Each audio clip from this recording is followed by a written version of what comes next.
हे यहोवा, मैं अपने मन को तेरी ओर उठाता हूँ। हे मेरे परमेश्वर, मैंने तुझी पर भरोसा रखा है। मुझे लज्जित ना होने दे, मेरे शत्रु मुझ पर जय जयकार करने ना पाएँ। वरन जितने तेरी बाट जोते हैं उनमें से कोई लज्जित ना होगा, परंतु जो अकारण विश्वासघाती हैं वह ही लज्जित होंगे। हे यहोवा, अपने मार्ग मुझको दिखला, अपना पथ मुझे बता दे। मुझे अपने सत्य पर चला और शिक्षा दे, क्योंकि तू मेरा उद्धार करने वाला परमेश्वर है। मैं दिन भर तेरी ही बाट जोता रहता हूँ। आइए हम प्रार्थना में अपने सर झुकाएं। हमारे सुशक्तिमान दयालु पिता, एक बार फिर हम धन्यवाद से भरे हुए हृदय को लेकर आपके पास आते हैं। धन्यवाद करते हैं रात के बाद नई सुबह नए भोर के प्रकाश के लिए, आपकी दया, आपके प्रेम, आपकी करुणा के लिए। धन्यवाद करते हैं प्रभु कि आपने हमें अपने लहू से मोल लिया है। धन्यवाद करते हैं कलवरी से बहते लहू की धारा के लिए, जिसने हमारे गुनाह जो बहुत थे धो दिए, और जिसने भी सच्चे मन से अंगीकार और पश्चाताप किया है, आपने उसे अपनी संतान होने का अधिकार दिया। हम धन्यवाद करते हैं, आपने हमें मौका दिया एक बार फिर से आपके भवन में हम इकट्ठा हों, आपकी हमदो सिताइश करें, आपका वचन पढ़ें, उस पर मनन करें। तो जो भी कुछ आज की सुबह हम करते हैं प्रभु, वो आपको ग्रहण योग्य ठहरे। आपका भवन आपकी पवित्र सामर्थ से भरे, और हम में से हर एक जन प्रभु उस पवित्र सामर्थ से छुए जाएं। शुद्ध मन के साथ, पवित्रता के साथ आपकी बंदगी करें।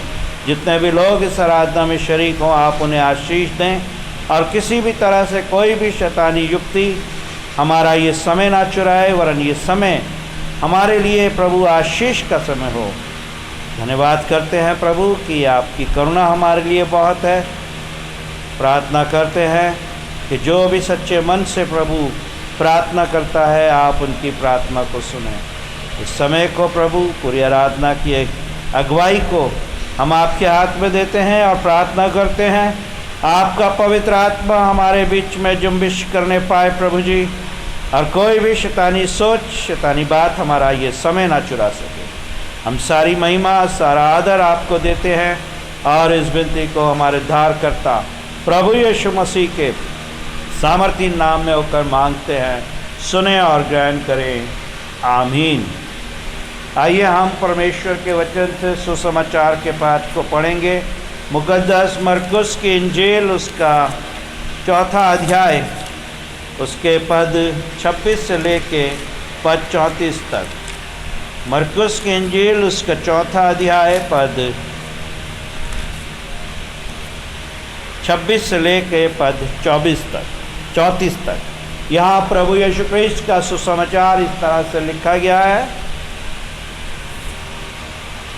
फिर उसने कहा, परमेश्वर का राज्य ऐसा है जैसे कोई मनुष्य भूमि पर बीज छींटे और रात को सोए और दिन को जागे, और वो बीज ऐसे उगे और बढ़े कि वो ना जाने।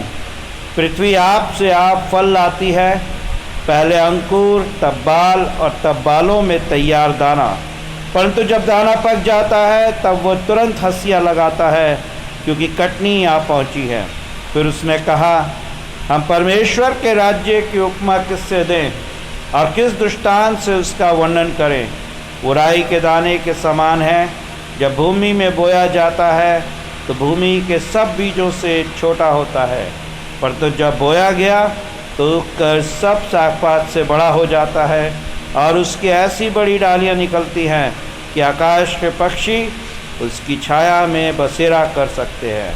वे उन्हें इस प्रकार के बहुत से दृष्टांत दे देकर उनकी समझ के अनुसार वचन सुनाता था, और बिना दृष्टांत कहे वो उनसे कुछ भी नहीं कहता था, परंतु एकांत में वो अपने निज चेलों को सब बातों का अर्थ बताता था।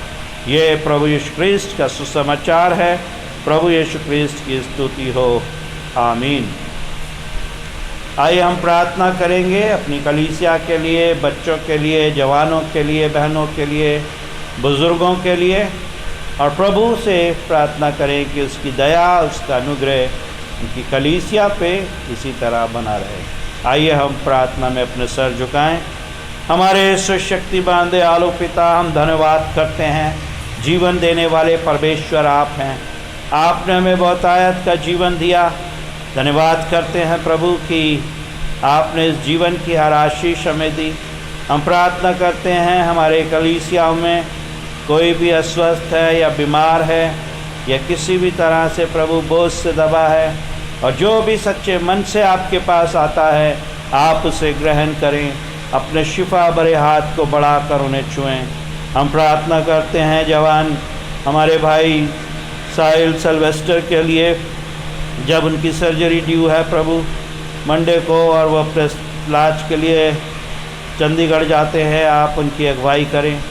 और जो भी डॉक्टर उन्हें छुएं प्रभु, उनके में हो के आप उस बच्चे को चंगाई दें। प्रार्थना करते हैं जो और बीमार हैं या जिनके लिए हमने प्रार्थना की, आपने उन्हें छुआ, उन्हें चंगाई दी। हम धन्यवाद करते हैं मिस्टर सुरेश लॉयल के लिए, आपने उन्हें भी चंगाई दी है। और जो लोग हैं प्रभु जिन्हें हम जानते हैं या नहीं जानते, आप उन्हें भी छुएं, उन्हें चंगाई दें। हम धन्यवाद करते हैं प्रभु कि आपने हमें अकेला नहीं छोड़ा। प्रार्थना करते हैं बच्चों के लिए, इस बदलते मौसम में उनकी आप रहनुमाई करें, उन्हें बुद्धि और समझ में परिपूर्ण करें, और प्रभु वो बच्चे जैसे से बढ़ते जाएं आपकी दया में बने रहें। हमारे जवानों का आप मार्गदर्शन करें ताकि प्रभु आने वाले कल में एक अच्छे भविष्य को पाएं और अपने जवानी के दिनों में वो आपका आदर कर सकें। हम प्रार्थना करते हैं हमारी बहनों के लिए, जब वो अपने पारिवारिक जिम्मेदारियों के साथ साथ आपके भवन की जिम्मेदारियां उठाती हैं प्रभु, तो आप उन्हें आशीष दें।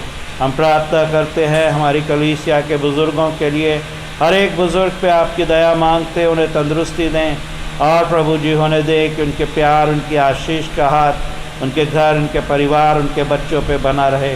हम धन्यवाद करते हैं प्रभु कि आपने हमें संस्थाएं दी हैं। हम प्रार्थना करते हैं हमारे स्कूल सेंट थॉमस के लिए, हॉस्पिटल के लिए, वहाँ काम करने वाले लोगों के लिए, और जो भी प्रभु उसके संचालक हैं उनको भी प्रभु हम आपके हाथ में देते हैं। सबको अपनी सामर्थी हाथों में रखें, अपनी दया में बना के रखें। हम प्रार्थना करते हैं मंडोली की कलीसिया के लिए, वहाँ के लोगों को भी प्रभु अपने अनुग्रह में रखें। यमुनानगर की कलीसिया को भी प्रभु सामर्थी हाथों में रखें, बुराइयों से बचाएं, और हर एक के ऊपर, हर एक विश्वासी के ऊपर हम आपकी दया और आपके अनुग्रह के हाथ को मांगते हैं। धन्यवाद देते हैं बीते समय में आपने हमारी रक्षा की इस बीमारी से, और जैसे जैसे समय बढ़ रहा है प्रभु, हमारा ये विश्वास है कि आने वाला समय हमारे लिए आशीष का समय होगा, और हम एक बार फिर से आपकी बड़ी दया, आपके उस अनुग्रह, आपके उस प्रेम का अनुभव कर सकेंगे। धन्यवाद करते हैं प्रभु कि आपने हमें अकेला नहीं छोड़ा।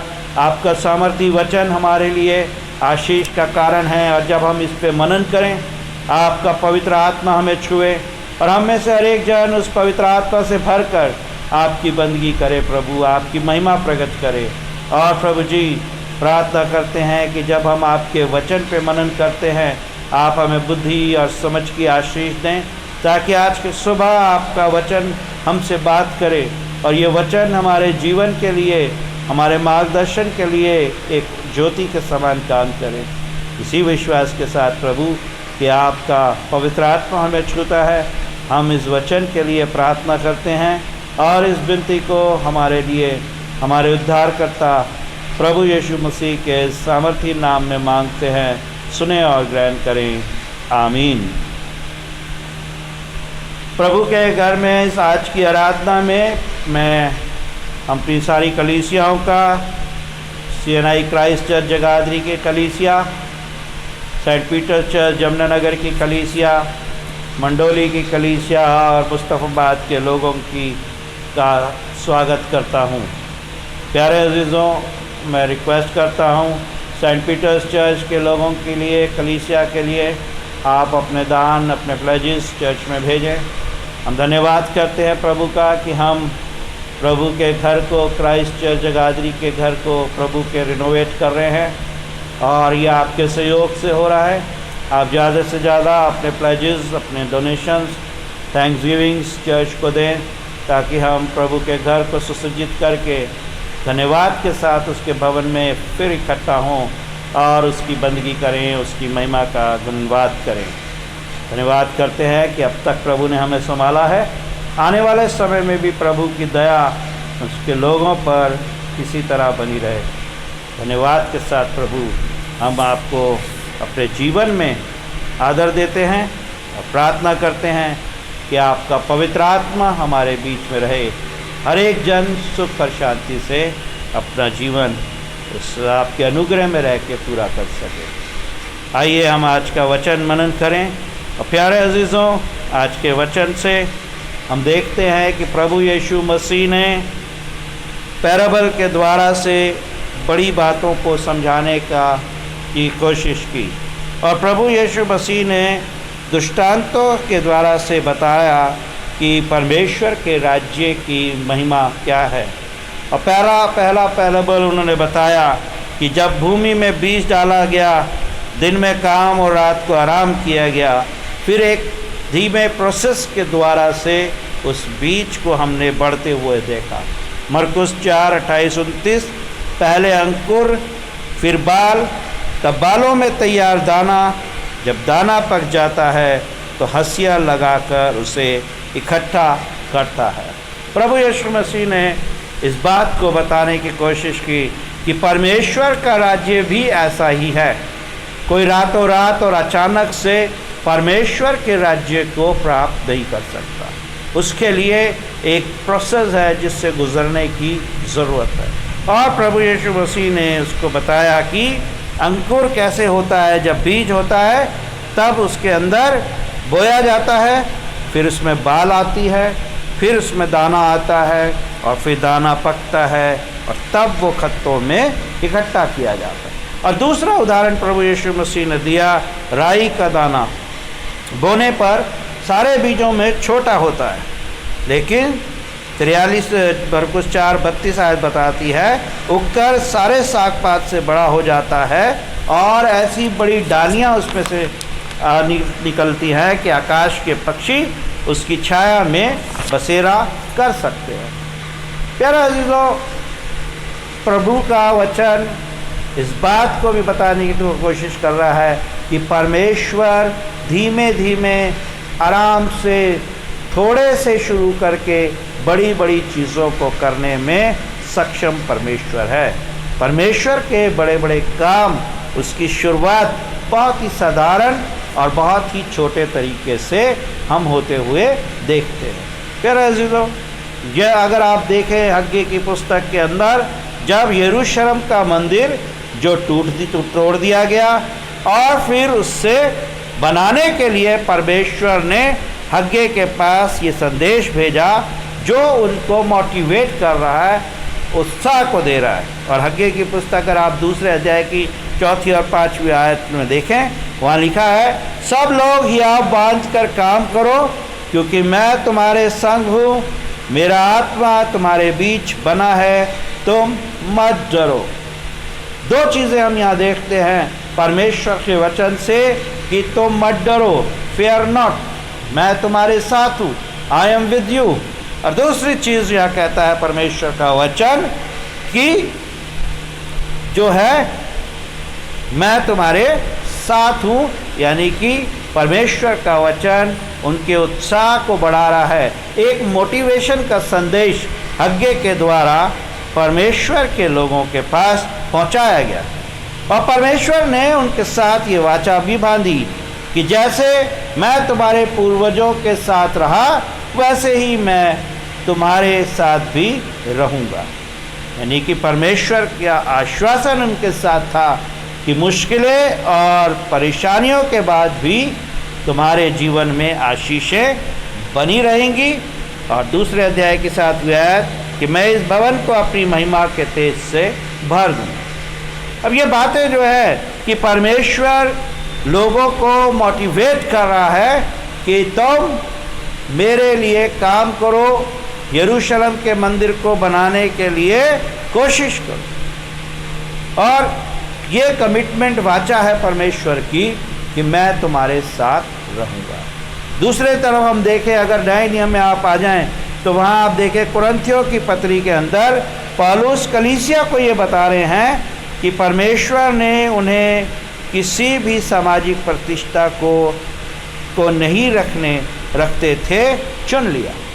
यहाँ पे भवन की बात हो रही है, यहाँ पे प्रभु यीशु मसीह की ने चुनाव की बात हो रही है। और यहाँ लिखा है कुरिन्थियों 1 और 28, न शरीर के अनुसार बहुत ज्ञानवान और ना बहुत सामर्थी और ना बहुत कुलीन बुलाए गए, परमेश्वर ने जगत के मूर्खों को, निर्बलों को, नीचों और तुच्छों को चुन लिया कि ज्ञानवानों और बलवानों को लज्जित करे।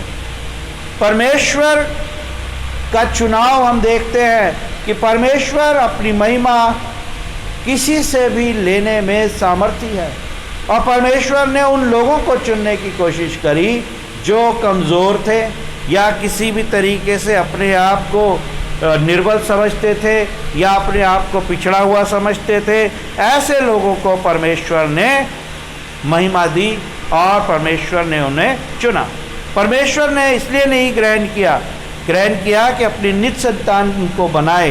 परमेश्वर ने उनको अपनी दया के बड़े भंडार से चुना कि उनके ऊपर परमेश्वर की दृष्टि है। इसलिए परमेश्वर का वचन 1 कुरिन्थियों 1 अध्याय की 31 आयत में ये कहता है, जो घमंड करे वो प्रभु में घमंड करे, क्योंकि सारी महिमा केवल परमेश्वर को, क्योंकि यह उसकी बड़ी दया है कि उसने हमें चुन लिया, उसने हमें अपनी संतान होने का अधिकार दे दिया।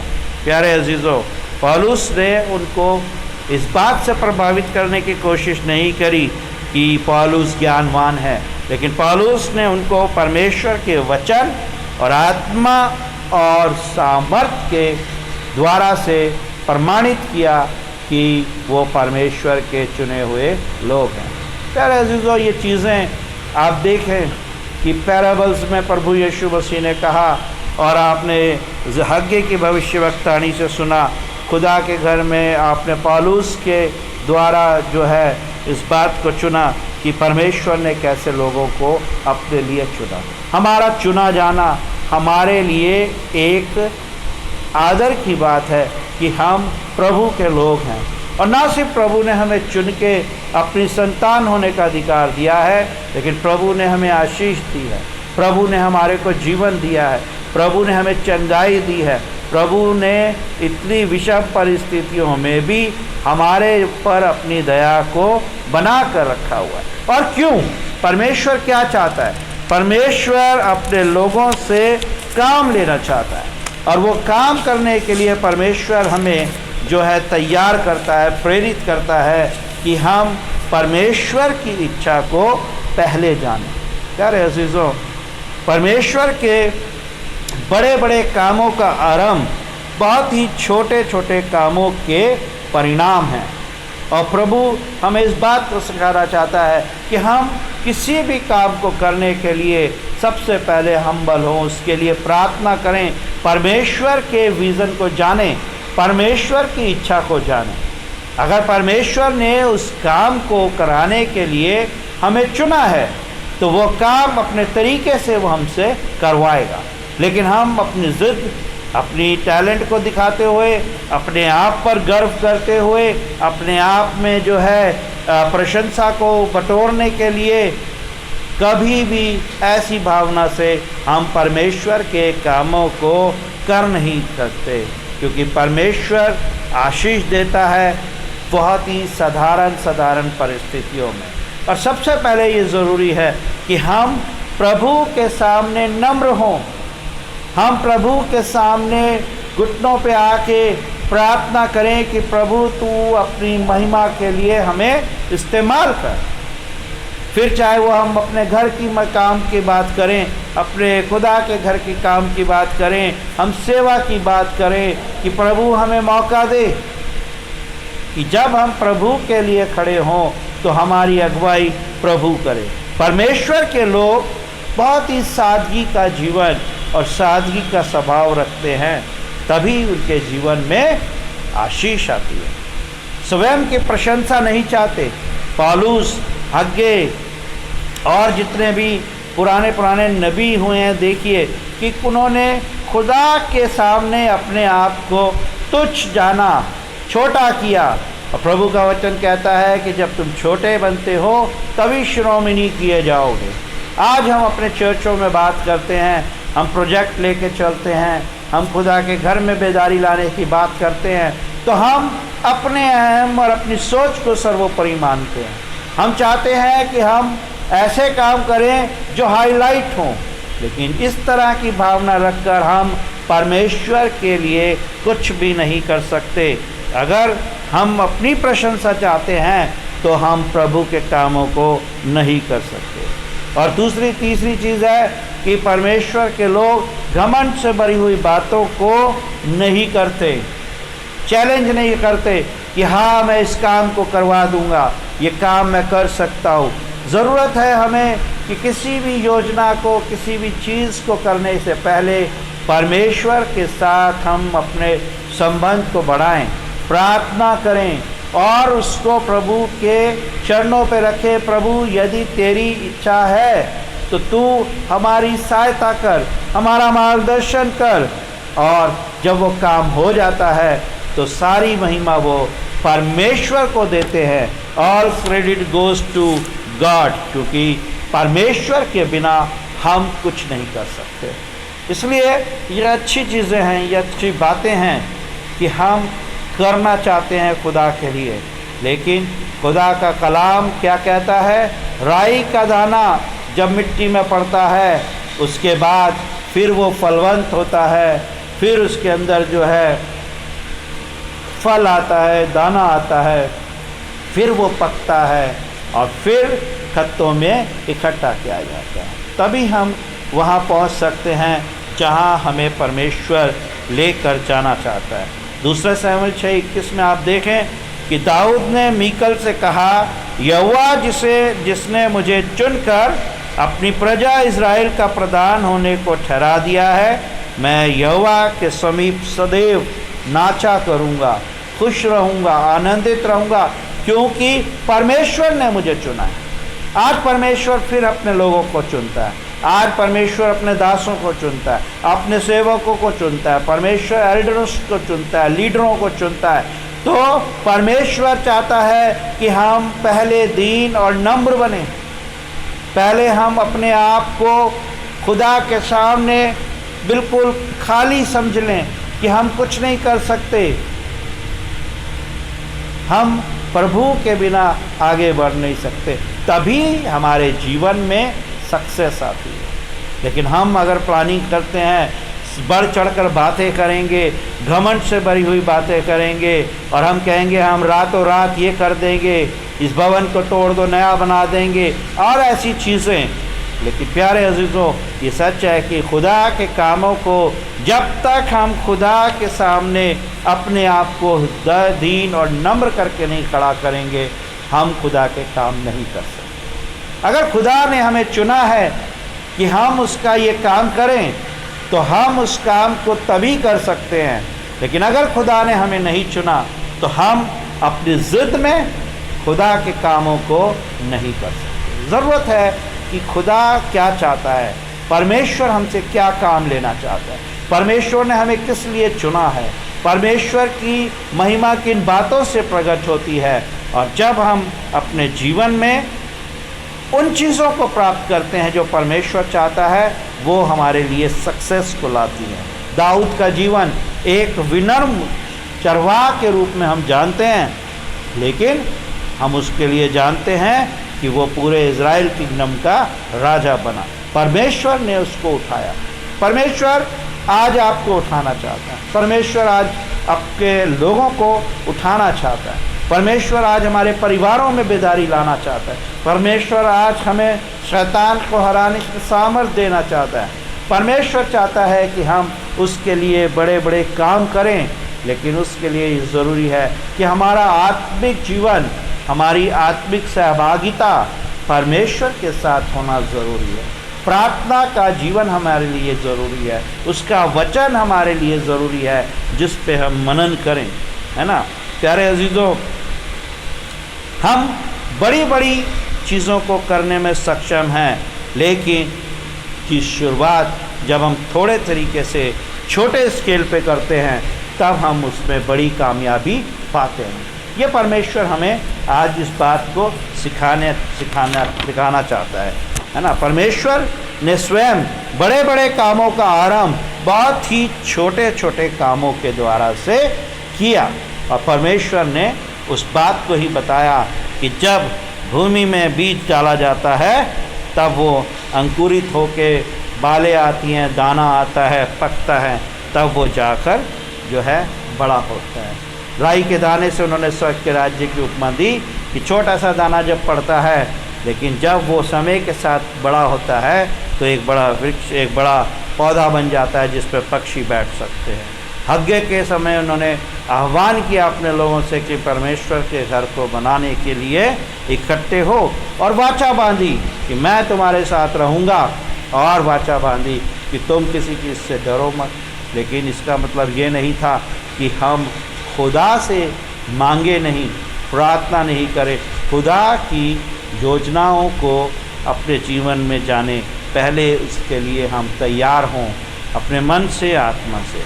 देखिए प्यारे अज़ीज़ों, अगर हम ज़िद में रह के कोई काम करना चाहते हैं, अहम में रह के कोई काम करना चाहते हैं, अपनी स्वयं की प्रशंसा के लिए कोई काम करना चाहते हैं और ये बात दिखाना चाहते हैं कि हमने कर दिया, तो हम कभी भी खुदा के कामों को कर नहीं सकते। क्योंकि प्रभु का वचन कहता है कि उसने ना तो ज्ञानवानों को चुना, ना सामर्थियों को चुना, वरन उन्हें जो मूर्ख थे, निर्बल थे और छोटे और तुच्छ और नीचों को चुना, इसलिए ज्ञानवानों और बलवानों को वो लज्जित करे। आप में से हर एक इंसान, छोटे से छोटा व्यक्ति प्रभु की महिमा को प्रकट कर सकता है। हम ये ना समझें कि हम परमेश्वर के काम तब कर सकेंगे जब हमारे पास कोई रुतबा मिल जाएगा। हम ये भी ना समझें कि हम कलीसिया के अंदर बेटरमेंट के काम, कलीसिया को बढ़ाने के काम तब कर सकते हैं जब हम कमेटी के मेंबर बनेंगे। नहीं, खुदा किसी को भी इस्तेमाल कर सकता है। कलीसिया सबके जॉइंट एफर्ट से खूबसूरत बनती है। जहाँ कलीसिया में एल्डर्स की अपनी भूमिका है, वहीं यूथ का अपना एक स्थान है। वहीं WFCS बहनों की सहभागिता जो आत्मिकता में लोगों को लाती है, वहीं बुज़ुर्गों के आशीर्वाद और उनके गाइडेंस की ज़रूरत है, और वहीं जो है बच्चों के साथ उनकी मिनिस्ट्री और बच्चों के सहयोग के साथ जब सारे मिलके एक जगह आत्मिकता में इकट्ठा होकर काम करते हैं और सारा क्रेडिट परमेश्वर को देते हैं और कहते हैं हम कुछ नहीं, जो कुछ किया प्रभु ने किया। हम प्रभु का धन्यवाद करते हैं कि उसने हमें मिट्टी से उठाकर आसमान की ऊंचाइयों पर बैठा दिया, तब हमारे जीवन में आशीष आती है।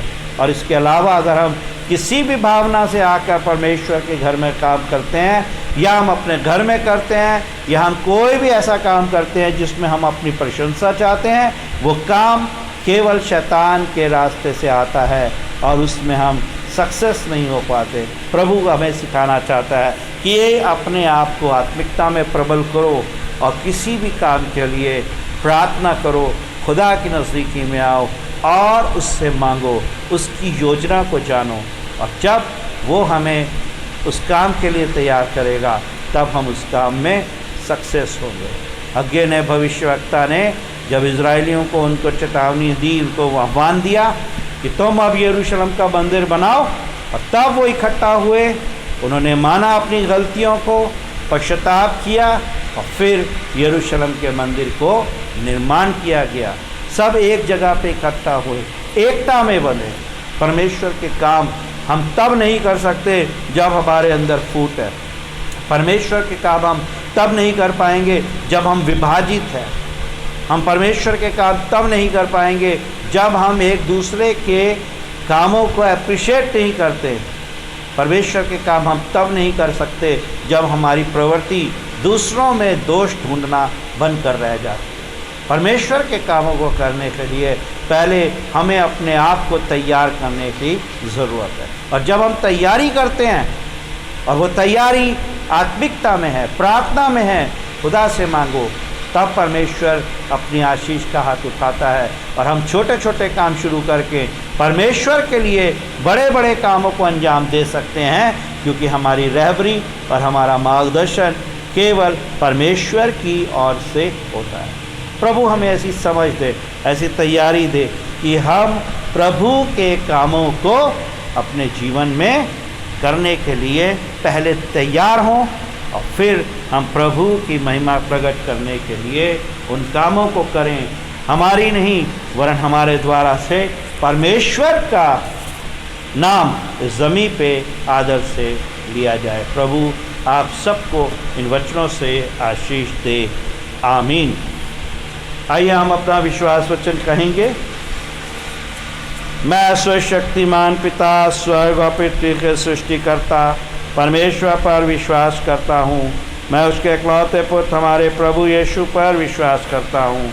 वो पवित्र आत्मा के सामर्थ से गर्भ में आए, कुंवारी मरियम से जन्मे, पैंतुस पिलातुस के शासन में उन्होंने दुख भोगा, क्रूस पर चढ़ाए गए, मरे और गाड़े गए और मृतकों के लोक में उतरे, तीसरे दिन वो जी उठे, स्वर्ग पर चढ़ गए और पिता की दाहिनी ओर विराजमान हुए। वह जीवतों और मृतकों का न्याय करने को फिर आएगा। मैं पवित्र आत्मा पर, पवित्र सर्वलोकी कलीसिया पर, संतों की संगति, पापों की क्षमा, देह के पुनरुत्थान और शाश्वत जीवन पर विश्वास करता हूँ, आमीन। आइए हम प्रार्थना में सर झुकाएं। प्रभु जी, हम धन्यवाद करते हैं कि आपने हमें इस बड़ी भीड़ से अलग किया, अपनी संतान होने का अधिकार दिया और आपने हमें चुना है प्रभु कि हम आपके लिए बड़े बड़े कामों को करें। लेकिन उसके लिए आपने हमें अपने वचन से ये सिखाया है कि पहले हम दीन और नम्र बने, पहले प्रभु हम आपकी इच्छा को जानें, आपकी इच्छा को प्रभु अपने जीवन में ग्रहण करें और सारा आदर, सारी महिमा आपको दें। अपने जीवन में प्रभु हम आपको एक अगुवे के रूप में अपने जीवन में ग्रहण करें, तब हम उन कामों में सक्सेस हो सकते हैं। हम प्रभु अपने आप पे भरोसा ना रखें, अपनी बड़ाई ना करें, घमंड में रह के बातें ना करें और प्रभु जी आपके सामने हम अपने आप को बाने, अपनी गलतियों को माने, दीन और नम्र करें। धन्यवाद करते हैं प्रभु ये आप हमें छोटी छोटी चीज़ों से शुरू करके बड़ी बड़ी आशीषें देते हैं और आप हमें प्रभु वो आशीषें इस ज़मीन पे देना चाहते हैं। हम धन्यवाद करते हैं पूरी अगुवाई आपने जो हमारे बीच में की, पवित्र आत्मा की सामर्थ के लिए धन्यवाद करते हैं। धन्यवाद करते हैं प्रभु कि आपके लोगों ने जो दान दिया है अपनी घटती और बढ़ती से उस पर आशीष हो, उनके घरों में आपका अनुग्रह बना रहे, उनके भंडारों को आप भरें और प्रभु जी उनको प्रभु अपनी महिमा के लिए इस्तेमाल करें। जब आपके भवन से हम जाएंगे सामर्थ्य हाथों में लेके जाएं और होने दें प्रभु कि आने वाला समय हमारे लिए आशीष का समय हो। सारा आदर, सारी महिमा हम आपको देते हैं और इस विनती को हमारे उद्धारकर्ता प्रभु यीशु मसीह के सामर्थ्य नाम में अवसर मांगते हैं, सुने और ग्रहण करें, आमीन। आइए हम प्रभु की प्रार्थना एक साथ मिलकर कहें। आए हमारे बाप, तेरा नाम पाक माना जाए, तेरा राज्य आए, तेरी इच्छा जैसे स्वर्ग में पूरी होती है वैसे पृथ्वी पर भी हो। हमारे दिन भर की रोटी आज हमें दें, हमारे अपराधों को क्षमा कर कि हम भी अपने अपराधियों को क्षमा करते हैं। हमें परीक्षा में मत डाल, बुराई से बचा। कि राज्य, पराक्रम और महिमा अब और सदा सर्वदा आपके हैं, आमीन। हमारे प्रभु यीशु मसीह का अनुग्रह, परमेश्वर पिता का प्रेम और पवित्र आत्मा की सहभागिता कि कलीसिया पे, बच्चों पे, जवानों पे, बुज़ुर्गों पे अब से लेकर हमेशा तक होती रहे, आमीन। आप सबको प्रभु के मधुर नाम में जय मसीह।